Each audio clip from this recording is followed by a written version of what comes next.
हरे कृष्णा। तो अभी हम भगवद गीता के तीसरे अध्याय के अंतर्गत श्लोक संख्या 16 पर विचार करेंगे। एवं प्रवर्तितं चक्रम नानुवर्तयति ह्ययः अघायुरिन्द्रियारामो मोघम पार्थ स जीवति। तो यहाँ पर भगवान कह रहे हैं एवं प्रवर्तितं चक्रम, इस प्रकार का जो चक्र प्रवर्तित किया गया है।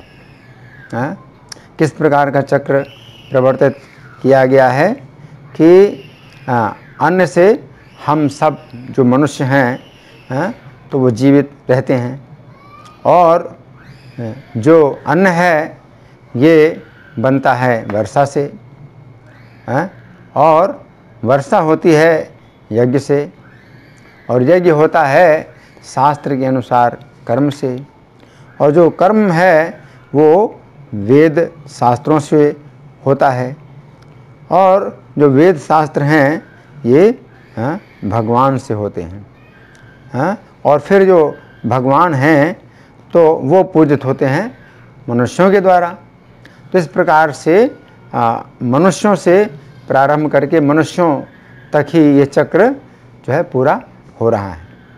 तो भगवान कह रहे हैं एवं प्रवर्तितम चक्रम, इस प्रकार के चक्र का जो अनुसरण नहीं करता है, नानुवर्तयति इह्यः अघायु, तो उसका जो जीवन है वो पापमय है। इंद्रियारामो, तो वो इंद्रियाराम व्यक्ति इंद्रियों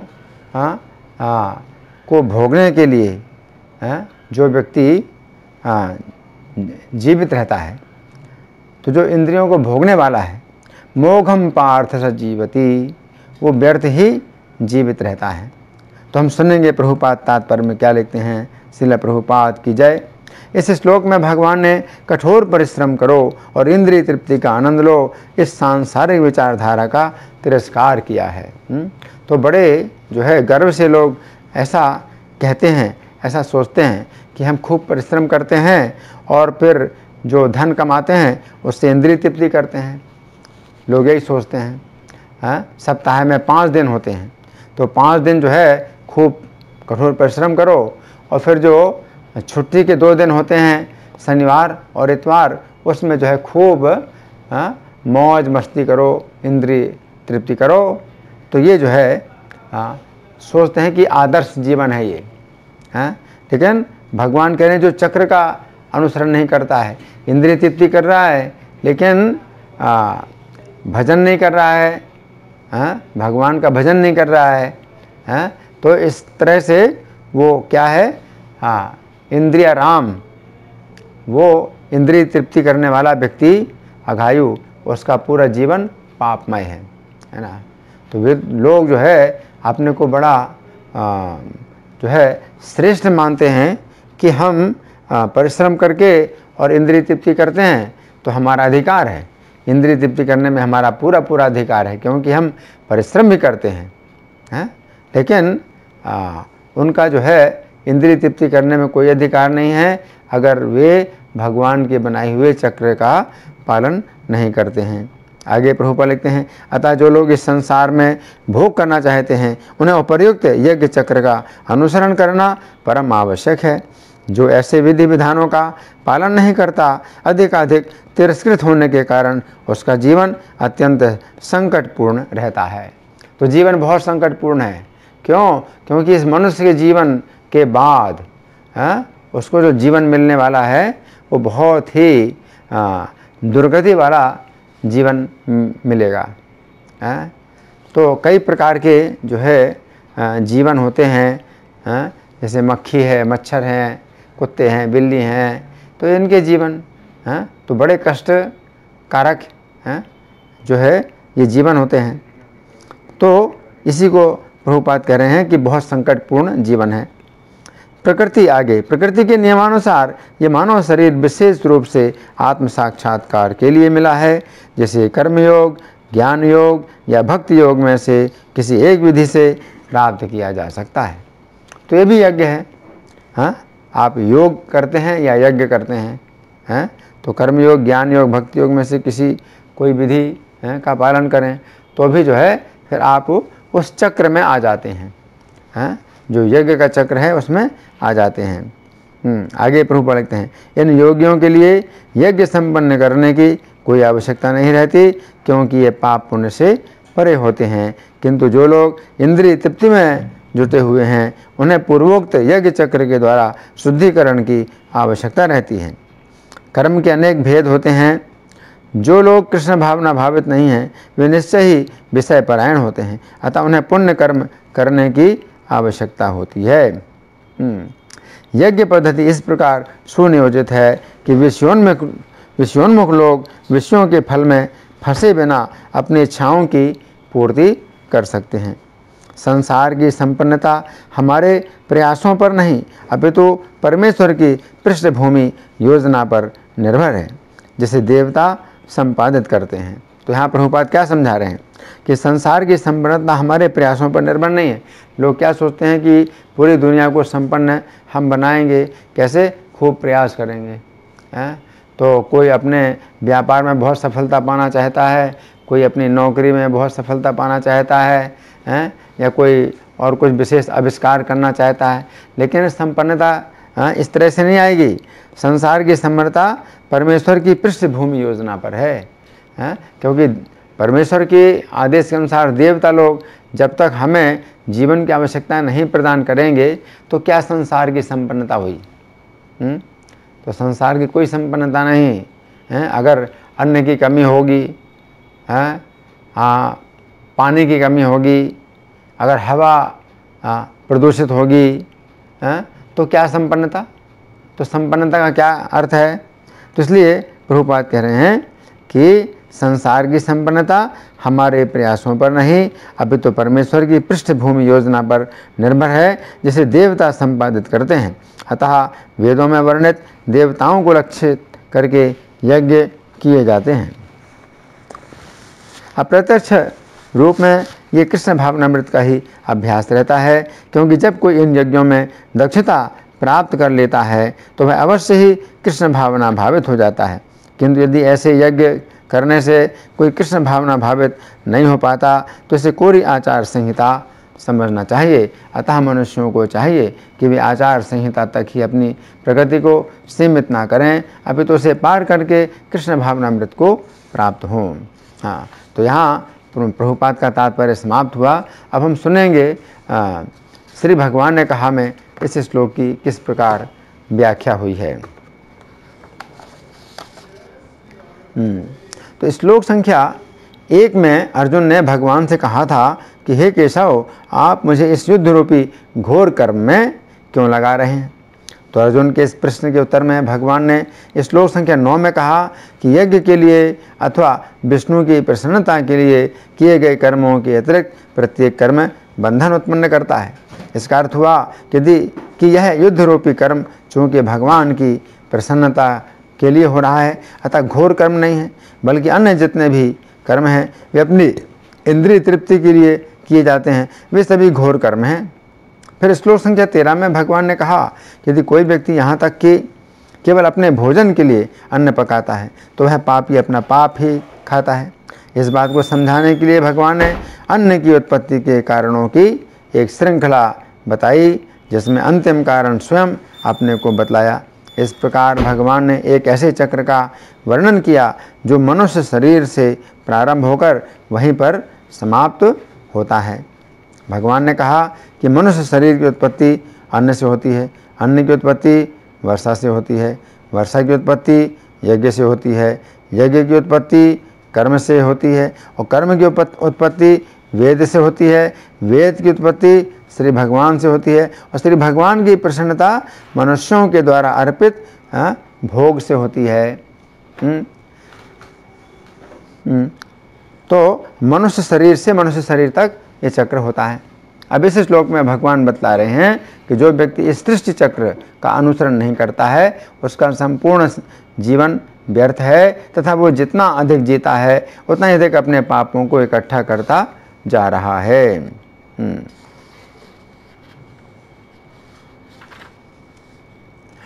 दिनांक 23 मई 1966 को न्यूयॉर्क में इस श्लोक पर प्रवचन देते हुए श्रील प्रभुपाद ने कहा, तो आपके जीवन में आध्यात्मिक ज्ञान के लिए क्या कोई मार्गदर्शन नहीं है? अवश्य है, हमें उसका पालन करना है। इसलिए भगवान कहते हैं एवं प्रवर्तितम चक्रम, ये एक चक्र है। वैदिक साहित्य में आपको मार्गदर्शन दिया गया है कि किस प्रकार कार्य करना है, और उस प्रकार से कार्य करके आप यज्ञ संपन्न करते हैं। यज्ञ होने से नियमित वर्षा होती है, नियमित वर्षा के द्वारा आपके लिए अन्न का उत्पादन होता है, और अन्न के उत्पादन से आप खाते हैं और प्रसन्नतापूर्वक जीवन धारण करते हैं। तो यह एक चक्र है।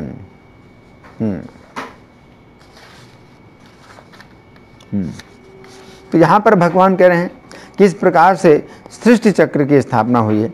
हमें भोजन तथा अन्य वस्तुओं के रूप में जो भी भोग प्राप्त होते हैं, यदि हम उन्हें श्री कृष्ण को अर्पित किए बिना स्वयं खाते हैं, स्वयं भोगते हैं, तो इससे कोई चक्र नहीं बनता है। परंतु यदि हम भोगों को श्री कृष्ण को अर्पित करें और श्री कृष्ण उन भोगों को भोग कर अपना अवशिष्ट हमें प्रदान करें, तो यह चक्र बन गया। ऐसी स्थिति में श्री कृष्ण भोगता हैं और हम उपभोक्ता हैं। ऐसा करने से हमारा कोई नुकसान तो होता नहीं, बल्कि करोड़ों गुना लाभ होता है। हमारे पास जो कुछ भी भोग था उसे श्री कृष्ण को अर्पित करने से वह करोड़ों गुना अधिक स्वादिष्ट हो जाता है, तथा अब वह भोग ना होकर श्री कृष्ण प्रसाद बन जाता है। भोगों को भोगने से जो बंधन प्राप्त होता है, वो बंधन श्री कृष्ण प्रसाद ग्रहण करने से दूर हो जाता है। यहाँ पर भगवान कह रहे हैं कि इस प्रकार से सृष्टि चक्र की स्थापना हुई है।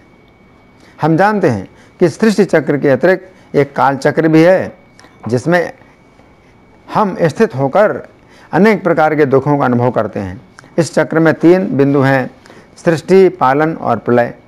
ब्रह्मा जी के प्रत्येक दिन के प्रारंभ में सृष्टि होती है। समस्त जीवों को उनके कर्मों के अनुसार भौतिक शरीर प्राप्त होते हैं। उसके बाद पालन के समय में अनेक प्रकार के नए नए कर्म होते हैं, जिनके कारण हम विभिन्न प्रकार की पशु, पक्षी, मनुष्य आदि की योनियों में जन्म लेते हैं। ये समय 4 अरब 32 करोड़ वर्षों का होता है। इसके बाद ब्रह्मा जी के दिन की समाप्ति में प्रलय होती है, जिसमें हमारे भौतिक स्थूल शरीर की प्रलय हो जाती है, तथा ऐसी स्थिति में हमें इतने ही समय तक अर्थात 4 अरब 32 करोड़ वर्षों तक रहना पड़ता है। इसके बाद फिर सृष्टि के समय हमें इस भौतिक स्थूल शरीर प्राप्त होता है। ये काल चक्र है। इस काल चक्र के अंतर्गत और भी अनेक 2-2 बिंदुओं के छोटे छोटे चक्र हैं, जैसे स्वर्ग की प्राप्ति के बाद नरक की प्राप्ति, फिर स्वर्ग की प्राप्ति, सुख की प्राप्ति के बाद दुख की प्राप्ति, फिर सुख की प्राप्ति, सम्मान की प्राप्ति के बाद अपमान की प्राप्ति, फिर सम्मान की प्राप्ति, दिन के बाद रात्रि, फिर से दिन की प्राप्ति।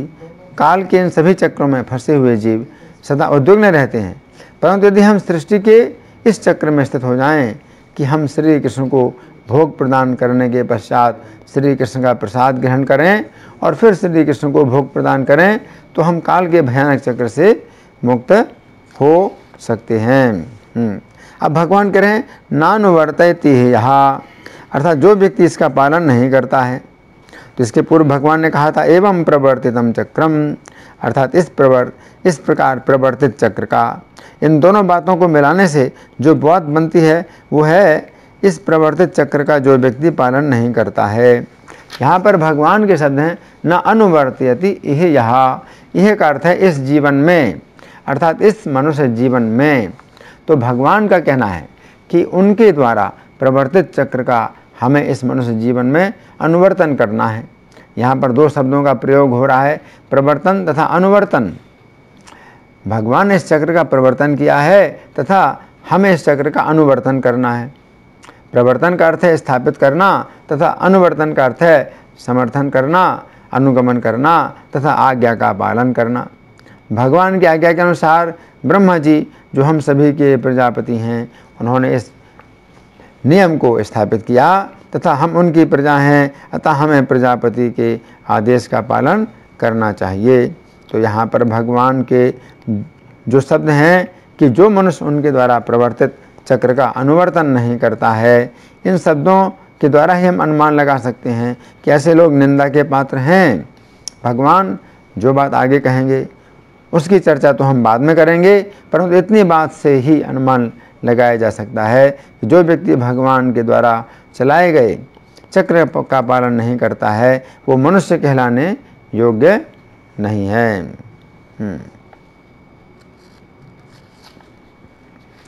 उसका जीवन पापमय है। भगवान कहते हैं अघायु, अर्थात उसका जीवन पापमय है।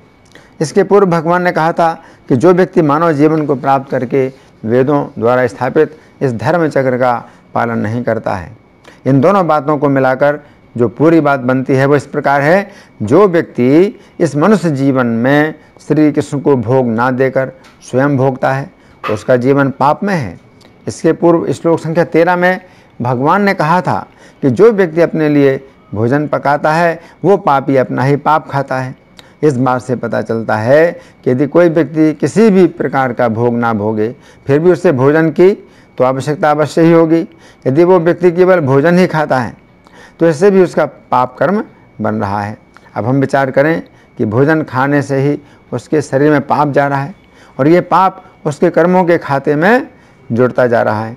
वो व्यक्ति जिस भोजन को खाता है उस भोजन से उसके शरीर में रक्त, मांस, मेदा और वीर्य आदि पदार्थ बनते हैं और शेष भाग मल और मूत्र के रूप में शरीर से बाहर निकल जाता है। परंतु भोजन द्वारा उसने अपने जिस शरीर को पुष्ट किया है उस शरीर को भी उसे मृत्यु के समय त्यागना पड़ता है।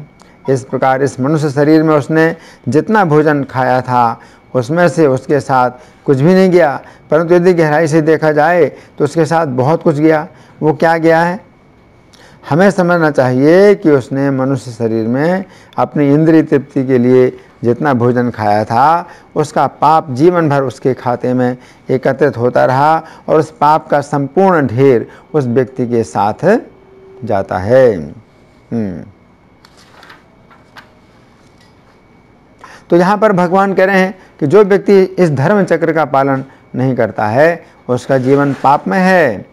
इस विषय में श्रीमद् भागवत 5:26-10 में श्री सुखदेव गोस्वामी परीक्षित महाराज से कहते हैं,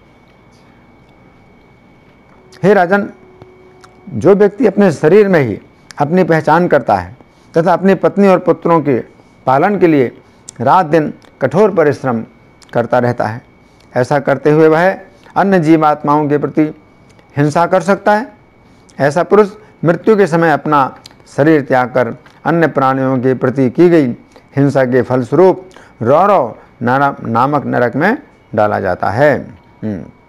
ऐसे व्यक्ति के विषय में श्रीमद् भागवत 10:84-13 में भगवान श्री कृष्ण कहते हैं, जो व्यक्ति वात, पित्त और कफ इन धातुओं से बने हुए शरीर में अपनी पहचान करता है, जो व्यक्ति अपनी पत्नी तथा पुत्रों से घनिष्ठतापूर्वक बंधा रहता है, जो अपनी भूमि को पूज्य मानता है और जो पवित्र तीर्थों में स्नान करने को ही तीर्थों का फल मानता है, किंतु जो व्यक्ति वास्तविक ज्ञानी पुरुषों की संगति का लाभ नहीं उठाता है वो गधे और बैल के समान है।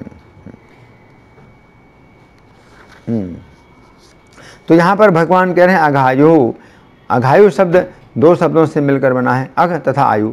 अघ का अर्थ है पाप तथा आयु का अर्थ है वो समय जो जन्म से लेकर अभी तक बीता है। इस प्रकार अघायु का अर्थ हुआ ऐसा व्यक्ति जिसके पापों का भंडार उसकी आयु के साथ साथ बढ़ता जाता है। यदि कोई व्यक्ति मनुष्य जीवन में श्री कृष्ण को भोग ना देकर स्वयं ही भोगों को भोगता है तो उसके पापों का भंडार उसकी आयु के साथ साथ बढ़ता जाता है। यदि वो ऐसी स्थिति में संत महात्माओं से ईर्ष्या करने लगता है तो उसके पापों का भंडार उसकी आयु के साथ साथ और भी तेज़ी से बढ़ने लगता है। जिन व्यक्तियों का वो अपराध करता है उनके पापों को भी वो अपने भंडार में शामिल कर लेता है तथा यदि कुछ उसके द्वारा पुण्य कर्म भी होते हैं तो वे सभी पुण्य कर्म उन व्यक्तियों के पास चले जाते हैं जिनका वह अपराध करता है। तो फिर भगवान कहते हैं आगे, इंद्रियारामो, अर्थात इंद्रिय तृप्ति में ही प्रसन्नता का अनुभव करने वाला। इंद्रियाराम शब्द दो शब्दों से मिलकर बना है, इंद्रिय तथा आराम। इंद्रिय का अर्थ है 5 प्रकार के ज्ञान इंद्रियां तथा आराम का अर्थ है प्रसन्नता। इस प्रकार इंद्रियाराम का अर्थ हुआ ऐसा व्यक्ति जो 5 प्रकार की ज्ञानेंद्रियों के विषयों को भोगने में ही प्रसन्नता का अनुभव करता है। यद्यपि इस भौतिक जगत में प्रत्येक जीव के अंदर इंद्रिय विषयों को भोगने की थोड़ी या बहुत इच्छा रहती है, परंतु यहाँ पर इंद्रियाराम का अर्थ है ऐसा व्यक्ति जो केवल इंद्रियों के विषय ही भोगना चाहता है। इसके साथ साथ वो अपनी कोई जिम्मेदारी नहीं समझता है कि इस भौतिक सृष्टि में उसे जो मनुष्य का शरीर प्राप्त हुआ है तो इसके कुछ नियम हैं जिनका पालन करना अत्यंत आवश्यक है। तो चूंकि आधुनिक शिक्षा ईश्वर विहीन है, अतः शिक्षित लोग ये नहीं जानते हैं कि जीवन का परम लक्ष्य श्री कृष्ण को प्रसन्न करना है। आधुनिक शिक्षा के द्वारा लोगों को केवल इतना ही पता चलता है कि मनुष्य जीवन का लक्ष्य है केवल इंद्रिय तृप्ति। लोगों को पता नहीं है कि इस जीवन के बाद अगला जीवन भी होता है। वे केवल इतना ही जानते हैं कि उन्हें ये जीवन पहली बार ही प्राप्त हुआ है और यही अंतिम जीवन है। वे नहीं जानते कि हम इस भौतिक सृष्टि में अनेक अनेक जन्म ले चुके हैं तथा सभी जन्मों में हमने इंद्रिय तृप्ति में पूरा समय बर्बाद किया है। ये मनुष्य शरीर इंद्रिय तृप्ति के लिए नहीं प्राप्त हुआ है। इंद्रिय तृप्ति तो मल खाने वाले सूअरों तथा कुत्तों को भी प्राप्त होती है। ये मनुष्य शरीर ऐसी दिव्य तपस्या के लिए प्राप्त हुआ है जिसके द्वारा हम श्री कृष्ण को प्रसन्न करके इस जन्म मृत्यु के चक्र से मुक्त होकर उनके परम धाम में दिव्य शरीर प्राप्त करके उनके नित्य सेवा में लग सकते हैं। आधुनिक शिक्षा लोगों को इतना अधिक अंधा बना देती है कि व्यक्ति यही समझता है कि यह जीवन पहली बार ही प्राप्त हुआ है और आगे भी कोई जीवन नहीं है। अतः इस मनुष्य जीवन का यही लाभ है कि अधिक से अधिक इंद्रिय तृप्ति प्राप्त किया जाए। अब भगवान कहते हैं इंद्रियाराम, है ना। तो ऐसा व्यक्ति जो इंद्रियों को भोगता है, परंतु वास्तव में क्या होता है, इंद्रियां ही उस व्यक्ति को भोगती हैं। इंद्रिय तृप्ति के लिए व्यक्ति अनेक प्रकार के पाप कर्म करता है। इंद्रियों को भोगने से इंद्रियों की मांग इतनी अधिक बढ़ती है कि इंद्रियों को बस में करना अत्यंत कठिन हो जाता है। ऐसी स्थिति में व्यक्ति इंद्रियों के आदेश का पालन करता है। गीता 2:60 में भगवान कहते हैं कि जब इंद्रियां अत्यधिक उत्तेजित हो जाती हैं तो वे विवेकी पुरुष के मन को भी हर लेती हैं। फिर मन इंद्रिय के विषयों का ही ध्यान करता है। इसके परिणाम स्वरूप उसकी स्मृति भ्रमित हो जाती है। इस कारण उसकी बुद्धि नष्ट हो जाती है तथा उसका पतन हो जाता है। क्षणिक इंद्रिय तृप्ति के लोभ से व्यक्ति ऐसे कर्म भी कर बैठता है कि उसे करोड़ों वर्षों तक नरक की प्राप्ति होती है। इस जीवन काल में भी इंद्रिय तृप्ति के कारण व्यक्ति के शरीर में अनेक प्रकार के रोग हो जाते हैं। फिर भी इंद्रिय तृप्ति की कामना इतनी प्रबल होती है कि व्यक्ति उस इंद्रिय तृप्ति को नहीं छोड़ता है, जिसके कारण उसके रोगों का कष्ट बढ़ता जा रहा है। तो भगवान कह रहे हैं कि वो व्यर्थ ही जीता है, व्यर्थ जीता है। तो इसका कारण क्या है, अघायु। उस व्यक्ति के पापों का भंडार उसकी आयु के साथ साथ बढ़ता जा रहा है। इसका अर्थ है कि वो जितने अधिक समय तक जीवित रहेगा उतना अधिक उसके पापों का भंडार बढ़ता जाएगा। इस प्रकार अपने जीवन के अंत में वह अपने पापों के कारण अधिक से अधिक यातना भोगेगा। इससे अच्छा ये है कि वह शीघ्र मर जाए। अर्जुन सोच रहे हैं कि इस युद्ध के द्वारा उन्हें पाप लगेगा, अतः अर्जुन स्वयं मर जाना चाहते हैं। परंतु यहाँ पर भगवान का इशारा है कौरवों के प्रति जो पांडवों से ईर्ष्या करते हैं। अर्जुन चाहते हैं कि वे स्वयं मर जाएं तथा ये कौरवगण जीवित रहें और राज्य तथा सुख का भोग करें। परंतु भगवान का कहना है कि पांडवगण तो भगवान के बनाए हुए धर्म चक्र का पालन करते हैं, अतः उन्हें जीने का अधिकार है। परंतु ये कौरवगण भगवान के बनाए हुए धर्म चक्र का पालन नहीं करते हैं, बल्कि ये पांडवों के द्वारा अधिकृत राज्य को अन्यायपूर्वक छीन कर भोगना चाहते हैं, अतः इन्हें जीने का अधिकार नहीं है। इनकी आयु के साथ साथ इनके पापों का भंडार भी बढ़ता जा रहा है। यदि ये लोग युद्ध में मारे जाएंगे तो पहली बात तो ये है कि इनके पापों का भंडार नहीं बढ़ेगा, तथा दूसरी बात यह है कि इन्हें पिछले पापों की भी यातना नहीं भोगनी पड़ेगी। युद्ध में मरने पर इनकी चेतना भी इतनी शुद्ध हो जाएगी कि आगे चलकर इस प्रकार का व्यवहार नहीं करेंगे। अब भगवान ने उसके व्यर्थ जीने का दूसरा कारण बतलाया है इंद्रियाराम, अर्थात वो केवल इंद्रिय तृप्ति में ही जीवन बिता रहा है। इंद्रिय तृप्ति करने से उसके पिछले पुण्यों का भंडार घटता जा रहा है। जो व्यक्ति बुद्धिमान होता है वो अपने पिछले पुण्यों के बदले में श्री कृष्ण के भक्तों का संग पाना चाहता है। क्या सोचता है वो कि अगर मेरे कुछ अच्छे कर्म हो, अगर मैंने कुछ अच्छा धर्म और पुण्य का कर्म किया है तो इसके बदले में मुझे भक्तों का संग प्राप्त हो।